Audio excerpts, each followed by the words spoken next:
Isang review lang yan. Nung araw nga, di ba, pag maglalakad tayo, tao, tabi-tabi, pumigiraan.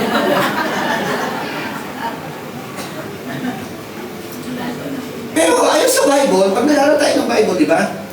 Every time ang presensya ng mga mananampalataya, sila yung tumatabi. Yes. Sila yung umiiwas sa atin. Totoo, meron pong espiritu, may masamang espiritu. Pero sila ang takot sa atin. Amen. Amen.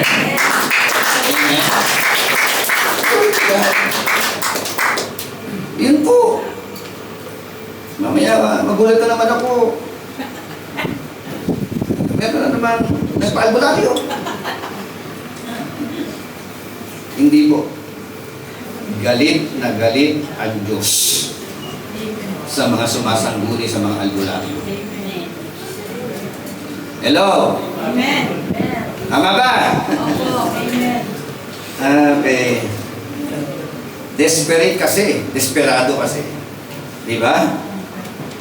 Sa panahon ng desperate, meron kang sinasandalan. Tama ba?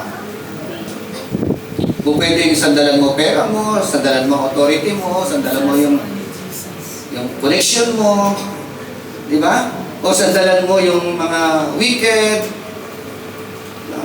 Pero dito po, mula sa dying at desperado siya, dumepende siya sa Panginoong Jesucristo.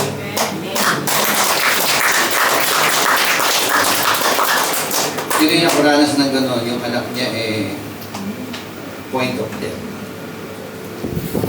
Diba? So, yan, patotoo, diba? But by the grace of the living God, dumalaw ang Diyos. Kumilos ang Panginoon. Pinagaling ng Diyos ang iyong anak. At sana, katulad ng isang ketungin, na pinagaling ng Panginoon. Hello. Ang gusto ni Lord magbabalik loob. Magpapasalamat. Maglilingkod sa Panginoon. Tingnan mo ba? Sabi niya, Panginoon, bumaba ka. Bago mamatay ang anak ko. Tama. Mula sa kanya pagiging desperado pero pinili ang sumunod sa salita ng Panginoon. Amen.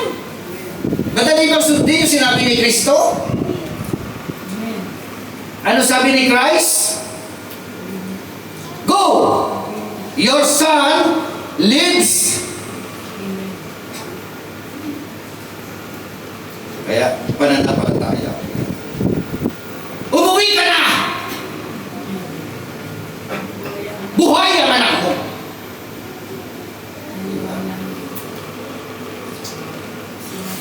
Pag hindi po iira ng pananampalataya at duda, diba?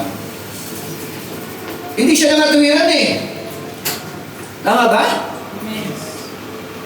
Go, your son lives.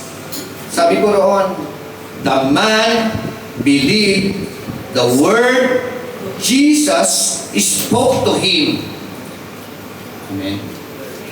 The man believed what the Lord Jesus Christ spoke to him.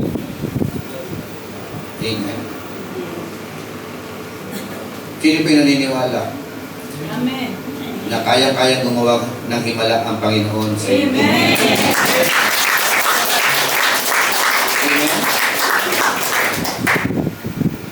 Pwede ka maniwala eh. Pwede ka manampalataya. Sinasabi ng Bible. Pero ang kasunod doon, after the man believed, ang kasunod po, and started po. Faith with action. Maraming faith without action.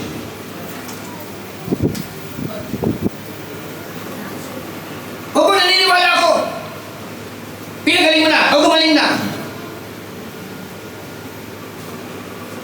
Totoo ba yan doon? Paano ba nalaman? Eh, mamamatay na nga. Pupunta ko dito. Lord, baka patay na. Amen? Ngayon, sa totoo lang po, bawat pamilya, merong dying within our family. Amen? Merong mamamatay na. Merong patay sa tahanan. Nakuha niyo yung point ko? Patunay. Ephesians chapter 2.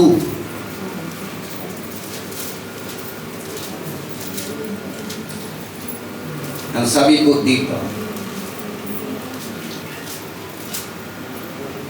from verse 1, noong unay, patay kayo dahil sa inyong mga pagsuway at mga pagsalansang, mga kasalanan.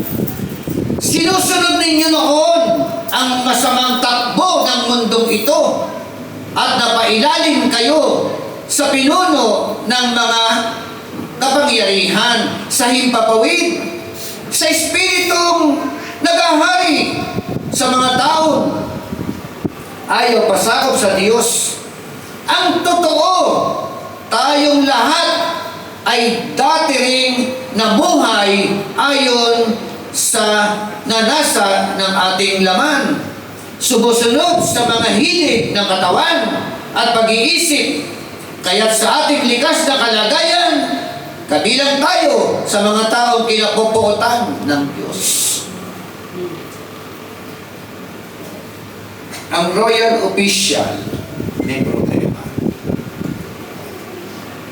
May anak, point of death. Amen. Ang bawat pamilya may problema. Amen. Pwedeng anak, pwedeng asawa, mahal sa buhay, point of death. Hello. Sabi ng Bible, dati patay kayo. Bakit patay? Dahil sa mga pagsuway at mga pagsalangsang. Merong ganyan sa inyong bahay. Hello? Amen. Merong ganyan sa inyong tahanan. Bawat tao na wala kay Jesus, wala sa Panginoong Jesucristo, ang tingin ng Diyos, patay. Dahil sa pagsalangsang, dahil sa kasalanan. At dahil doon, ang Diyos napupuot sa kanila. Bilang royal official, tatay ka, nanay ka, ikaw ang makikipagniig sa Panginoon.